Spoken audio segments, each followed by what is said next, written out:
Baik, setelah selesai kita ngurak ya, kemudian kita akan makan.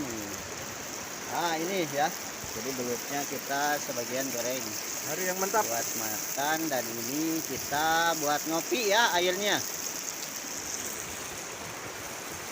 Ini sungai, ini namanya Sungai Ciberem, yang mana sungai ini kebetulan ini lagi keruh ya.